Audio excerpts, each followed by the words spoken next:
Amém? E hoje eu quero conversar e trazer para vocês uma mensagem a respeito dos amigos de Jesus. Amém? Os amigos de Jesus e também os escolhidos dele. Assim como eu e você somos escolhidos por ele. Amém?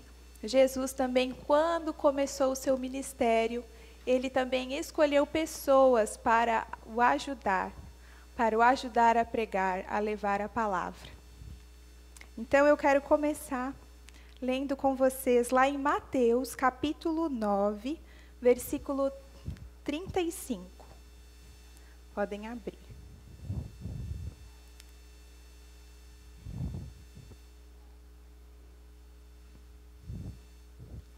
Vamos ler juntos. Jesus andava por todas as cidades e todos os povoados da região, ensinando nas sinagogas, anunciando as boas novas do reino e curando todo tipo de enfermidade e doença. Pode passar. Quando viu as multidões, teve compaixão delas, pois estavam confusas e desamparadas, como ovelhas sem pastor. Disse então aos discípulos: a colheita é grande, mas os trabalhadores são poucos. E no 38, Jesus diz: orem ao Senhor da colheita, peçam que Ele envie mais trabalhadores para seus campos. Amém? Então, com esse versículo nós vemos que desde que Jesus veio, iniciou seu ministério, temos muito trabalho a fazer, mas são poucos que têm um coração disponível e se colocam mesmo à disposição do seu chamado. E é sobre isso que eu quero conversar com vocês. E vou usar de exemplo um dos discípulos, porque são 12. Não temos muito tempo, mas eu vou hoje focar em um desses discípulos. Coloca, por favor, André, em Lucas 3, 23.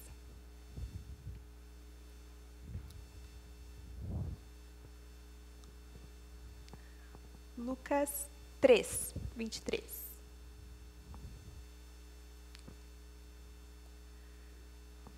Aqui, Lucas vai falar um pouco sobre a vida de Jesus e quando que Jesus iniciou o seu ministério. Então, Jesus estava com cerca de 30 anos quando começou o seu ministério. Jesus era conhecido como filho de José, e José era filho de Eli. Então, aqui nós vemos que Jesus, quando iniciou o seu ministério, ele tinha acabado de completar 30 anos. E com isso, lendo um pouco mais, estudando um pouco mais, Jesus tinha acabado de começar a exercer o seu ministério justamente na idade com a qual os sacerdotes daquela época começavam também o seu ministério. Então, essa idade não é uma idade qualquer. Jesus, ele começou na mesma idade que os sacerdotes daquela época também começaram o seu ministério. E costumavam a começar. Agora, nós vamos para Lucas 6, 12. Pode abrir, Lucas 6, 12.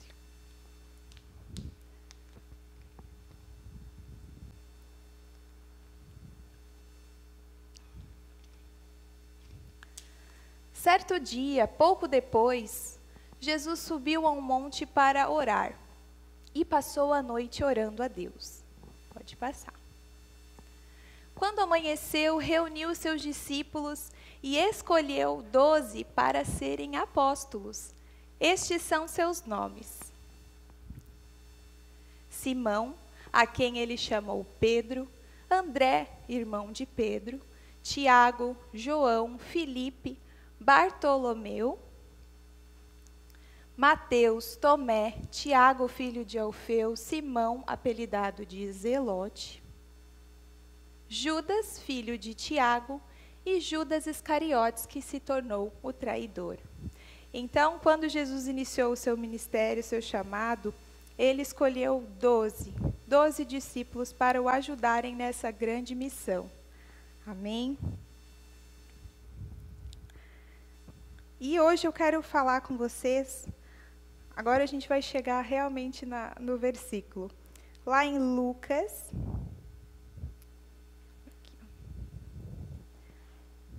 5, do 1 ao 12.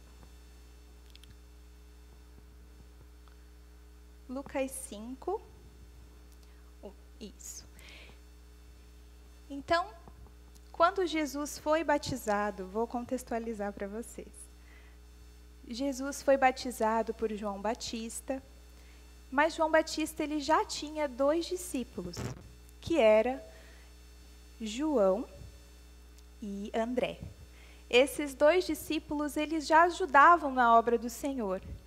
Então, quando João Batista batizou Jesus, Jesus recebeu o Espírito Santo, ele foi então e falou para esses 2 discípulos: é este a quem vocês devem seguir agora. Então, os primeiros discípulos já iniciaram antes ali o seu chamado com João Batista e deram continuidade com Jesus. Essa informação é importante porque nesse que a gente vai ler agora, muitas pessoas acham que esses foram os primeiros discípulos, mas não. Depois de ser batizado, Jesus passou por uma preparação ali no deserto, que foi tentado pelo diabo, e só depois ele iniciou dessa preparação e que ele iniciou o seu ministério. E aí, realmente, ele vai chamar os outros, tá?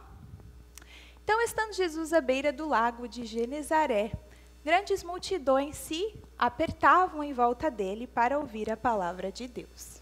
Pode passar.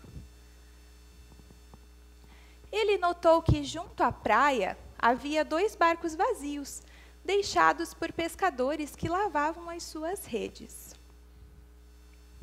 Entrou num dos barcos e pediu a Simão, gravem esse nome, Simão, seu dono, que o afastasse um pouco da praia.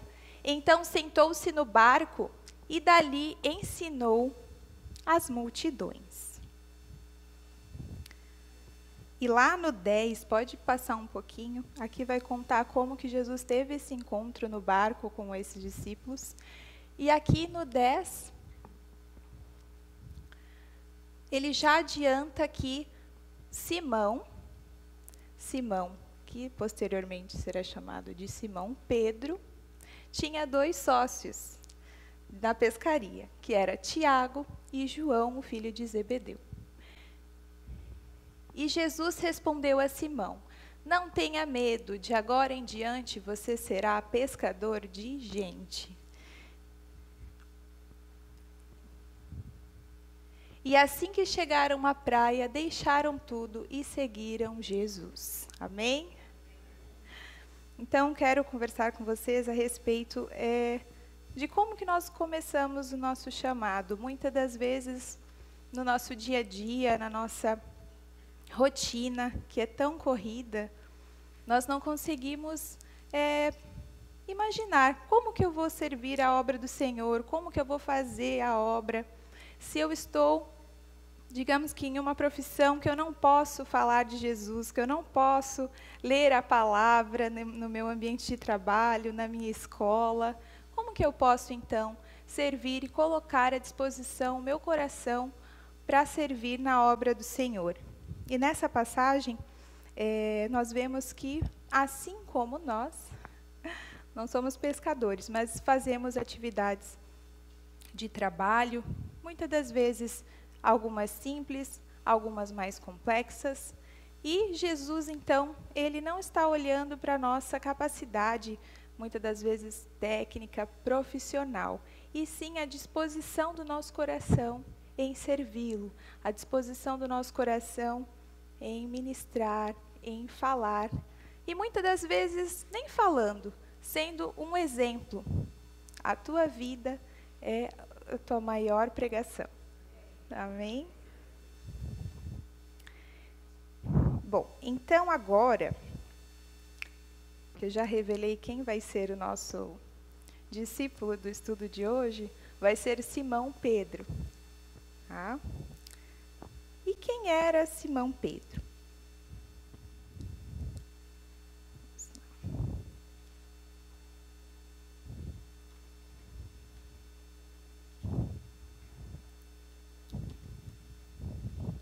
Vamos lá.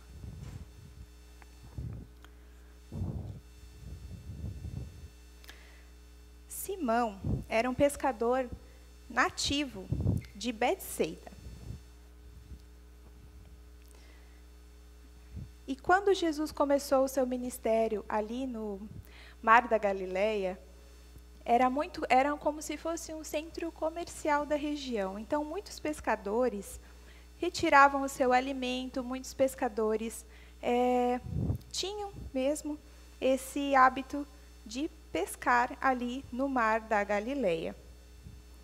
E Pedro tinha esses 2 sócios também, que era Tiago e seu irmão João.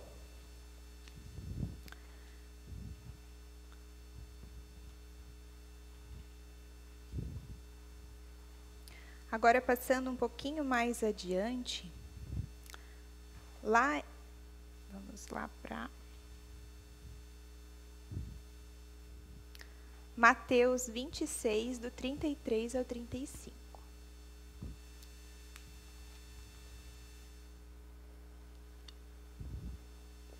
Mateus 26, do 33 ao 35.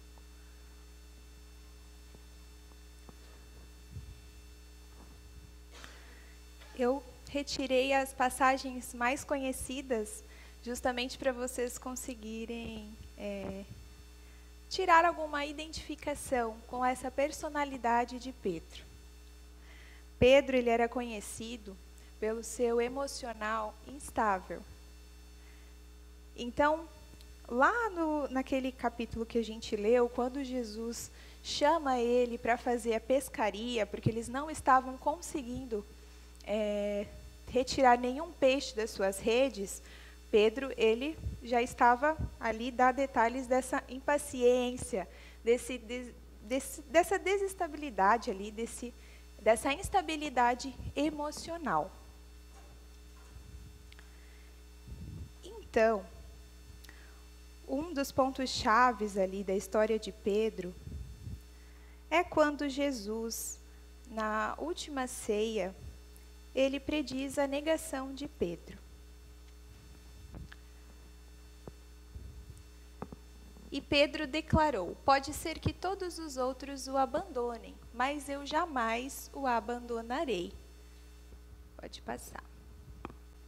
Jesus respondeu: eu lhe digo a verdade. Esta mesma noite, antes que o galo cante, você me negará 3 vezes. Pode passar. Pedro, no entanto, insistiu. Lembra que eu falei para vocês que essa era a personalidade de Pedro. Pedro era insistente, era teimoso, como muitas das vezes nós somos, né? Às vezes Deus nos manda fazer algo e nós ficamos insistindo. Não vou fazer, Senhor. Eu não consigo, eu não posso, eu não tenho esse chamado. Então aqui, Pedro insistiu. Jesus, pense você, estando com Jesus ao seu lado, sendo a última ceia, e mesmo assim insistindo contra aquilo que Jesus estava falando que iria acontecer. E Pedro era assim. Então Pedro insistiu: mesmo que eu tenha de morrer ao seu lado, Jesus, eu jamais o negarei. E todos os outros discípulos disseram o mesmo. Então essa passagem aqui é importante porque mostra muito dessa personalidade de Pedro. Amém? Então guardem esse versículo para vocês entenderem a mensagem depois. Um ponto importante, agora pode ir lá já para Mateus 26, 69. Nós não temos muito tempo, então eu estou dando uma corrida aqui. Mas depois eu posso disponibilizar todos os versículos para vocês lerem com calma, todas essas passagens, porque tem muita coisa.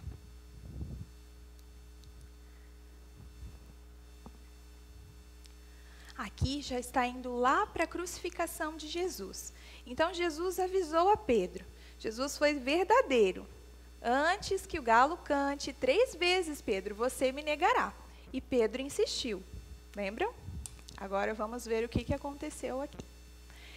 Enquanto isso, Pedro estava sentado do lado de fora do pátio, enquanto estava ocorrendo toda a questão da prisão de Jesus. Jesus já estava preso, já estava ocorrendo todo aquele capítulo ali da crucificação, do preparo, né, para a crucificação. E uma criada foi até ele e disse: você é um dos que estavam com Jesus, o Galileu. Pode passar. Mas Pedro negou diante de todos: não sei do que você está falando, disse ele. É forte, né, irmãos? É forte. Mais tarde, junto ao portão, outra criada ouviu, não bastasse uma. Outra criada. E disse aos que estavam ali: este homem estava com Jesus de Nazaré. Pode passar. Novamente, Pedro o negou. Dessa vez com juramento. Nem mesmo conheço esse homem, disse ele. Pouco depois, alguns dos outros ali presentes vieram a Pedro e disseram: você deve ser um deles. Percebemos pelo seu sotaque galileu. Pedro jurou: que eu seja amaldiçoado se estiver mentindo, não conheço esse homem. Imediatamente o galo cantou. Então, aqui nós conseguimos perceber o que seria, né, essa instabilidade emocional. Que ao mesmo tempo que Pedro colocou à disposição e largou o barco, largou a sua profissão para seguir a Jesus, no momento que Jesus mais precisava dos seus discípulos, que era o momento ali da crucificação, depois, um pouco antes ali, ainda no Getsêmani, em que ele chorou de tanta agonia, gotas de sangue. E a passagem diz, não vou ler aqui, que eles estavam dormindo. Então, irmãos, o que nós vemos aqui é que os discípulos não eram diferentes de nós. Os discípulos não eram pessoas, vamos dizer assim, de destaque da época. Eles eram pessoas comuns, eles tinham fraquezas, eles tinham instabilidades emocionais. Ao mesmo tempo que eles queriam largar tudo que eles faziam, largar a sua profissão, eu só vou fazer a obra de Deus, eu só vou agora servir a Jesus, ao mesmo tempo, eles negaram. Eles negaram, eles dormiam, eles tinham a sua humanidade. Eles não eram pessoas especiais. E Jesus não escolheu eles porque eles eram pessoas importantes. Mas Jesus escolheu eles porque o propósito que viria depois, quando Jesus fosse crucificado, depois ressuscitado, subisse aos céus, era para isso que Jesus estava chamando eles, não era para aquilo que estava aparentando no momento. Pescadores, instáveis emocionais. Também, porque não vou entrar neles, mas assim, Tomé era muito incrédulo, tinha muita dúvida a respeito de Jesus, a respeito de realmente Jesus é o Messias, realmente Jesus morreu e ressuscitou. E muitas das vezes nós temos isso, nós temos a nossa carnalidade muito forte. Mesmo nós já tendo aceitado Jesus, mesmo nós já estando aqui na igreja, nós temos essa luta entre a carne e o espírito, entre o que nós somos chamados para fazer e a dúvida. Amém? Vou uma marquinha aqui.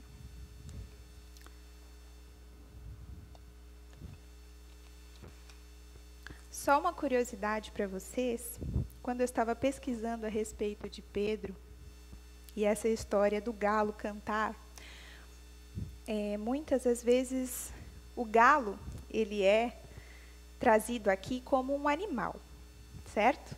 O galo que canta. A cantoria, né? O canto do galo.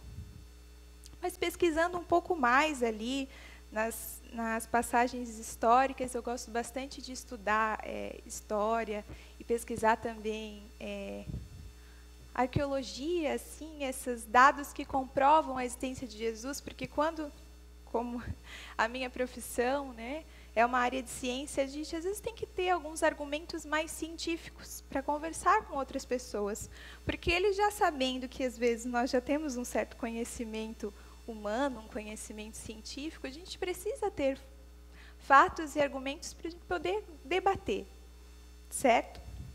Eu vou até deixar recomendado esse livro aqui para vocês, que é um livro do autor Rodrigo Silva, eu acho que vocês já conhecem ele, mas ele é um arqueólogo e ele tem um programa que chama Evidências da Bíblia. Então, é um programa bem interessante e ele tem um livro, e nesse livro ele traz que o galo que cantou lá em Jerusalém, quando Pedro negou Jesus, não era um animal. Isso me trouxe bastante curiosidade, porque nós sempre fomos ensinados que o galo que cantou para Pedro era um galo mesmo, um galizé que cantou. E não. Então, para curiosidade mesmo, assim, a nível de curiosidade para vocês, o que na verdade foi tocado era uma trombeta romana, que os guardas romanos tocavam na troca ali de guardas. Então, aconteceu umas 3 trocas de guardas, 4, nesse período em que Pedro estava ali no pátio. E Pedro estava no pátio de uma casa de um sacerdote. E nas casas de sacerdotes não se podia criar animais, porque eram considerados impuros, eram considerados que traziam sujeiras para dentro da casa, para dentro do pátio. Então, não tinha galo ali. E muito menos um galo que cantasse que toda Jerusalém fosse escutar. Não é mesmo? Então, aqui, estudando, a gente consegue ver essa teoria histórica de que o galo, na verdade, que cantou, era uma trombeta romana chamada galítino. Nas vigílias da noite, os guardas romanos, eles trocavam e essa trombeta tocava. Então, Pedro negou 3 vezes ali, nessas trocas de vigília mesmo dos guardas. Mas o que a gente pode tirar de associação com a nossa vida e a vida de Pedro? E essa negação de Pedro é que mesmo já atuantes no nosso chamado, nós não estamos impedidos de passar por provações e por tentações na nossa humanidade. E muitas das vezes nós, assim como Pedro, temos vergonha de dizer que somos seguidores de Jesus, que nós o conhecemos, que nós vivemos isso aqui nos cultos. Quando nós saímos daquela porta, a nossa humanidade, ela vem com tudo. E aí se torna muito mais difícil nós sermos os reveladores de Cristo, que é o propósito da nossa igreja, irmãos. E essa palavra veio muito forte ao meu coração, por isso eu estou trazendo. Mas não só para vocês, para mim também. Antes ela falou comigo, e aí eu trouxe ela para vocês. Amém? Depois de tudo isso, eu até trouxe aqui, pode ir em Marcos 16, 7. Marcos 16, 7.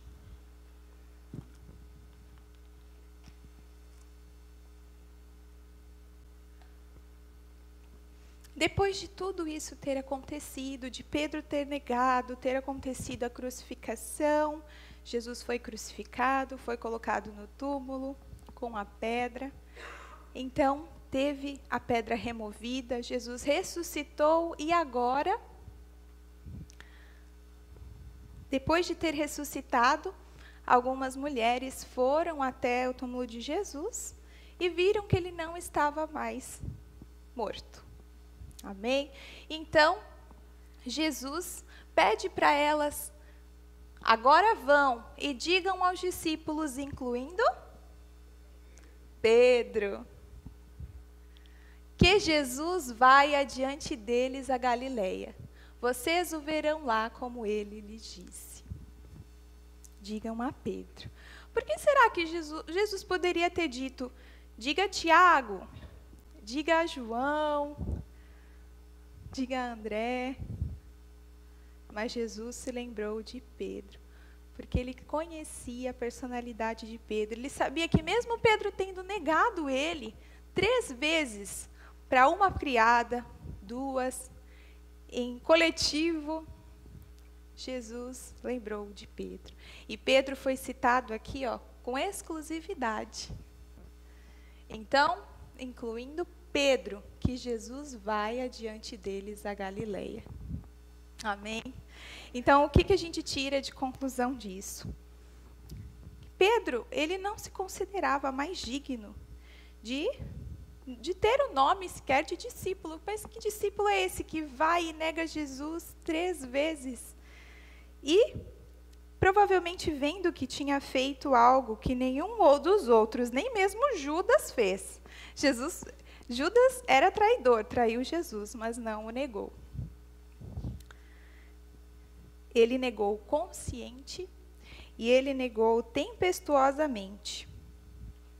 E depois de ter negado, blasfemado seu mestre, Jesus, com esse versículo aqui, ele diz, Pedro continua digno. Pedro continua digno, portanto, foi mencionado especialmente por Jesus, para dar-lhe a certeza da compaixão e do perdão do Senhor, e da restauração de todo o seu apostolado que ele havia abandonado tão impetuosamente por causa de sua instabilidade. Aleluia. Muitas das vezes, nós achamos que as nossas fraquezas, as nossas incertezas, as nossas dúvidas, elas não nos tornam mais dignos de sequer falar de Jesus. Mas com esse versículo aqui, nós temos esse entendimento de que não existe pecadinho, mas independente do pecado, Jesus, ele não esquece de nós. Jesus, ele não vai apontar o dedo para você e dizer, eu te avisei que você ia me negar, eu te avisei que você ia errar. Mesmo nós cometendo pecados, mesmo muitas das vezes alguém vindo até nós pedindo ajuda, eu não sei como te ajudar, eu não tenho essa resposta. Nós nos esquecemos que Jesus, ele está ao nosso lado. E se nós pedirmos para ele, Jesus, me ajuda a ter compaixão por essa pessoa, me ajuda a amar o meu próximo como a mim mesmo. Ele jamais vai te negar. E muito menos te julgar, se até hoje você deixou o seu chamado, se até hoje você deixou de dizer que você é cristão, que você é seguidor de Cristo, que você serve na igreja, ele não vai te julgar por isso. Porque assim como Pedro, logo depois de ressuscitar, ele sabia que Pedro estava preocupado, que Pedro estava se achando, que não estava mais se achando digno de ser um seguidor de Jesus. Amém? Agora a gente já vai caminhando aqui para o final, e eu quero chegar na parte que Pedro começa a exercer mesmo. Logo depois ali, que Jesus sobe aos céus para estar com o Pai. É muita informação, né, irmãos?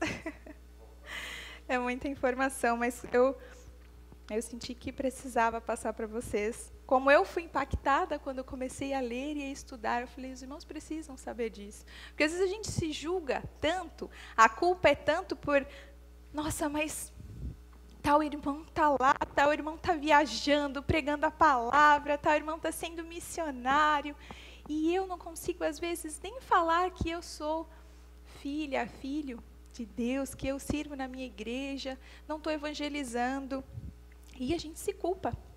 Mas eu vim hoje aqui para dizer que Jesus, aleluia, ele vem com uma borracha e ele apaga toda essa negação que você fez até hoje. Ele fala, a partir de agora, basta você se colocar à disposição, basta você estar disponível, basta você estar aonde eu te coloquei.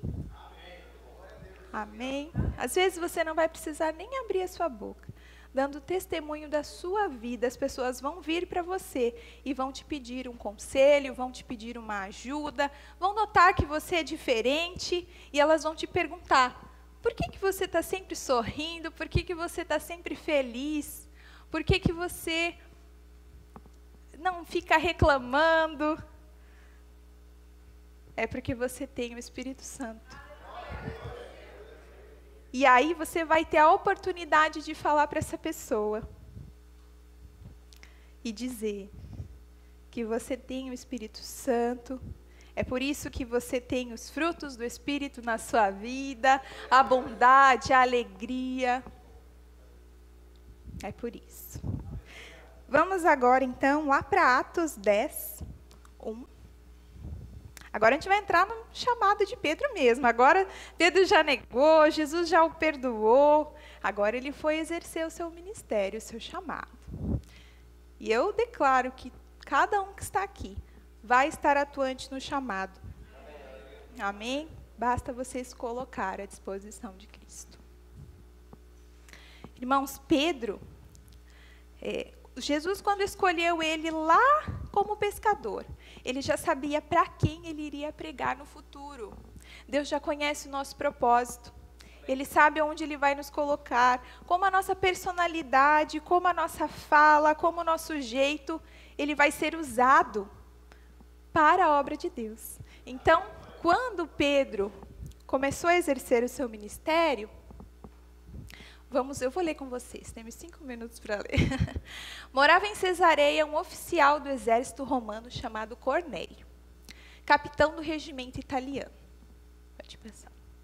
Era um homem devoto e temente a Deus, como era também toda a sua família. Dava aos pobres esmolas generosas e sempre orava ao Senhor. Certa tarde, por volta das 3 horas, teve uma visão, na qual viu um anjo de Deus vir em sua direção e dizer, Cornélio. Temeroso, Cornélio olhou fixamente para o anjo e perguntou, que é, Senhor? E o anjo respondeu, suas orações e esmolas subiram até Deus, e ele as guarda na memória. Agora envie alguns homens a Jope, e mande buscar Simão, também chamado Pedro. Deixa eu ver se a gente já leu aqui. Isso. Ele está hospedado com Simão, um homem que trabalha com couro e mora à beira do mar.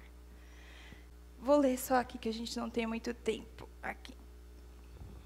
O que acontece aqui, irmãos? Cornélio, por mais que ele fosse um servo do Senhor, toda a sua família, ele não era judeu. E naquela época, assim como hoje, tem muito preconceito ainda. Às vezes a pessoa ela não vem de uma linhagem cristã, às vezes é convertido depois ao Evangelho. E naquela época, Pedro e os outros discípulos tiveram que lutar contra isso. Tiveram que falar a palavra de Deus, a mensagem da cruz tem que ser levada para todas as pessoas. Não é só para os que estão aqui na igreja, não é só para os que estão ali nas sinagogas. Então, a gente vê nessa passagem aqui que Cornélio, ele foi alcançado por um anjo que apareceu e falou para ele chamar Pedro. Então, aqui, nós vemos que Deus conduziu Pedro além dos limites judaicos, levando o evangelho até Cornélio, que era um gentil. Então, um gentil é aquela pessoa que, mesmo a família dele servindo a Jesus, ele não seguia os costumes judaicos. E para as pessoas da igreja era um escândalo. Um discípulo de Jesus ir até a casa de um homem que não é judeu e, pior, usando a palavra pior, se alimentar dos mesmos alimentos que eles comiam e eram considerados impuros. E foi isso que Pedro fez. Mas Pedro seguiu o que Jesus estava falando. Ele não se importou com julgamentos. Ele só se colocou à disposição. Amém? Então, Deus conduziu Pedro além dos limites judaicos, levando o evangelho a Cornélio. A resistência inicial agora deu lugar à obediência. E ali o Espírito desceu também sobre os gentios, o Espírito Santo. Ele foi até os gentios, irmãos, até aquelas pessoas que mesmo reconhecendo Jesus, não tinham o Espírito Santo na vida delas. E o que seria de nós, pense, sem o Espírito Santo na nossa vida? E quantas pessoas estão vivendo ainda sem receber esse Espírito Santo, sem ter esses frutos na sua vida? Então, nós precisamos ser obedientes e também pregar a palavra para aqueles que ainda não a conhecem. E às vezes até conhecem, mas não conhecem a verdade. E lembre-se, quando você estiver atuando no seu chamado, é o Espírito Santo que convence o coração das pessoas, não é a sua fala. Então, mesmo que você não se sinta capacitado para falar, basta você estar lá e você abrir a sua boca, porque através de você, o Espírito Santo vai convencer o coração. E se eu pregar a palavra e essa pessoa não aceitar a Jesus? Lembre-se, a salvação, ela vem pela graça. Ela vem pela graça por meio da fé, sem distinção. Então, vai ser a fé que é no coração daquela pessoa que vai não só fazer ela aceitar, mas ela ser curada, ela ser restaurada. Você está obedecendo, você está fazendo agora o seu papel. Amém? Vou terminar então, irmãos, com João 15, 16.